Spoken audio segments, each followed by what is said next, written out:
Rachel!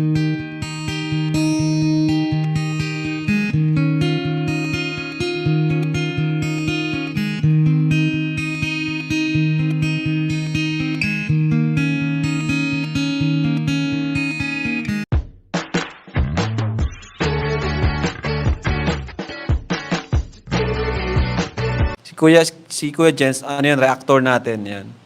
Official reactor. Hello mga kalingap! Welcome back to my YouTube channel, this is Kuya Jens. Kung bago ka lang sa aking YouTube channel, huwag niyo pong kalimutang mag-subscribe at click the bell button para like update sa mga bagong upload na video. At huwag po natin kalimutang suportahan ang Bunting Kalingap sa pangunan ni Kuya Blas Santos Matubang, Ate Edna Vlog at syempre Kalingap Rap. At para suportahan din po ang mga sa Bunting Kalingap, nandiyan po ang K-Boys, Kalingap Partner, Kalingap Reactor at lahat po ng charity vloggers sa buong Pilipinas na tumutulong sa mga kabayan ng lahat mahirap. Suportahan po natin lahat, guys. So ayan guys, ngayon po guys, nandito po kami ni Papa sa Bagasbas guys. So pinapainitan ko po si Papa ng sa sikat ng araw po kasi nakakatulong daw po yan para mas mapabilis po yung paggaling at pag-recover ni Papa.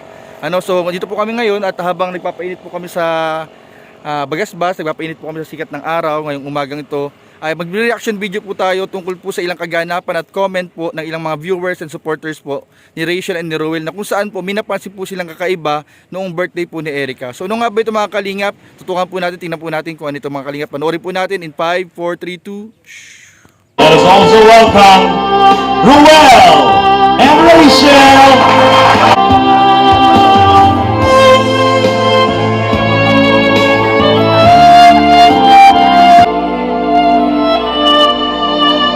And now, Mga kalingap, napansin po ng ilang viewers and supporters po ni Rachel and ni Rowell na nung birthday po ni Erica, nung grand entrance po ng ating mga team kalingap ng K-Boys ay mag-isa lamang po itong naglakad.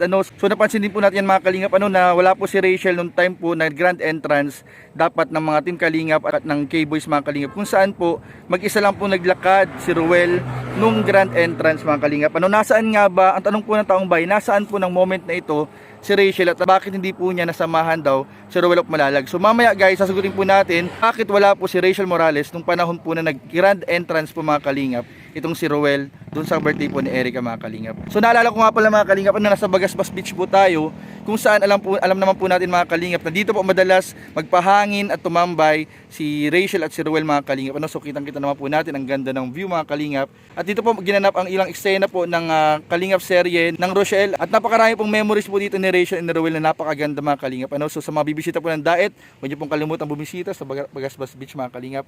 Ayan ang mga kalingap po. Sobrang ganda dito po, lalong lalo na pag umaga po na dito po sumisikat yung araw sa may bandang silangan mga kalingap ng dagat.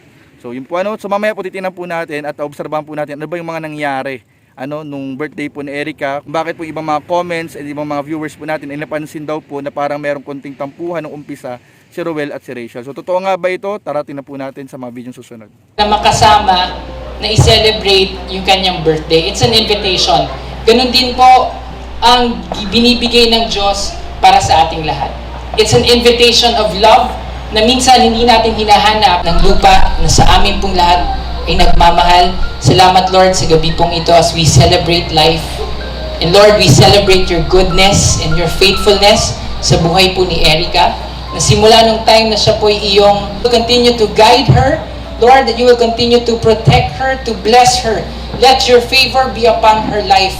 Pero more than any Mga kalingap, marami nga po nakapansin na nung umpisa po ng celebration po ng birthday ni Erica ay tila nga po laging magkalayo itong si Rachel at si Rowell, kung saan po alam naman po natin na palagi po silang magkatabi sa ilang mga eksena, sa mga vlogs at sa ilang mga celebration po ng Team Kalingap. Lagi po silang magkatabi. Subalit dito po sa birthday po ni Erica ay mapapansin po natin mga kalingap na nung umpisa po ay parang magkalayo po sila ng upuan. Hindi naman po sobrang magkalayo pero parang hindi po sila magkatabi palagi dito sa umpisa ng celebration po ng birthday ni Erica. Na yung ibang viewers po and commentators po natin ay nag-iisip po na baka raw po nagkaroon ng tampuhan si Rachel at Rowell nung umpisa po ng celebration ng birthday ni Erica dahil nga po hindi nakarating o hindi po nasamahan ni Rachel daw itong si Rowell dun sa grand entrance dapat ng birthday po ni Erica. So ano nga ba talaga ang totoo? Bakit nga talaga, ang malaking tanong ng taong bayan, bakit nga ba hindi nasamahan ni Rachel si Rowell? Ano ang kanyang dahilan? Mamaya po malalaman natin at sasagutin po natin mga kalingap. At ito guys, tunghaya po natin yung kanilang mga speech, yung speech po ni Rowell and ni Rachel para kay Erica. Dahil ang ilang mga viewers po natin dito ay may napansin din po sa kanilang pananalita mga kalingap. So tara, tingnan po natin, obserbahan po natin. Po sa ating lahat, ayun po, unang-una po, napapasalamat po ako sa ating Panginoong Diyos sa magandang panahon po na binigay niya sa atin, sa happy birthday, and mamaya na ako mag-wish. So gusto ko naman po i-acknowledge po lahat-lahat po ng tumulong kay Erica, no? At sa mga bisita po ngayon ni Erica, ayan, salamat sa pagdalo ninyo. Palakpakan naman natin the very beautiful Rachel Namo. Hello Ate Erica, masaya ako dahil ayun, makakapag-aral ka na ulit, and then masaya ako dahil natagpuan ka din ng Kalingap at natulungan din, at nagpapasalamat din po ako sa lahat ng sponsors, sa buong team Kalingap po, lalo na kay Kuya Rab, kay Ate Edna, kay Kuya Val, and syempre kay Kuya Val, kay Kalingap Rab. Ayun. Thank you so much po sa inyong lahat.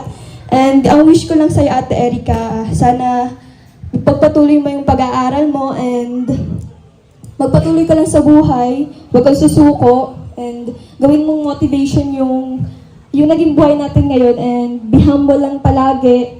At ayun, ang ganda mo ngayon.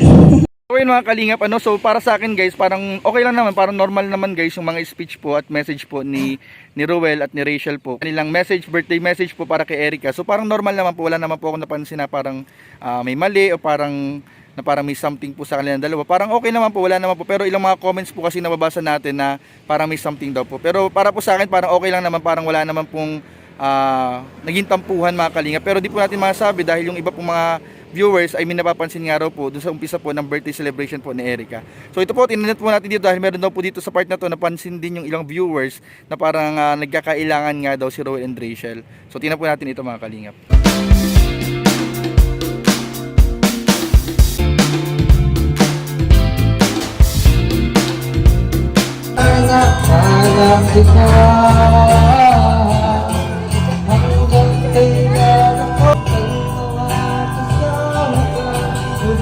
Mga kalingap, so ngayon naman po sasagutin na po natin yung dahilan po ni Rachel Morales kung bakit po hindi po siya nakasama kay Roel of Malalag kapag grand entrance po nung birthday po ni Erica mga kalingap. Dahil nung time po na ito mga kalingap, nag-live rin po si Rachel Morales bago po yung birthday celebration po ni Erica, ay nag-live si Rachel Morales. At ngayon po makikita na po natin yung kanyang naging live at sasabihin po niya yung dahilan po kung bakit nga ba hindi niya nasamahan dito si Roel of Malalag. So tara, panoorin po natin mga kalingap. Nasa school pa po ako. Sakit po ng ulo ko.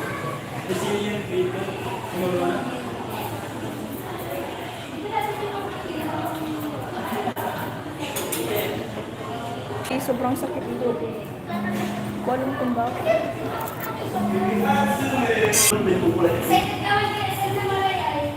Talaga ako sisibulin ko na. Nagla-live ako.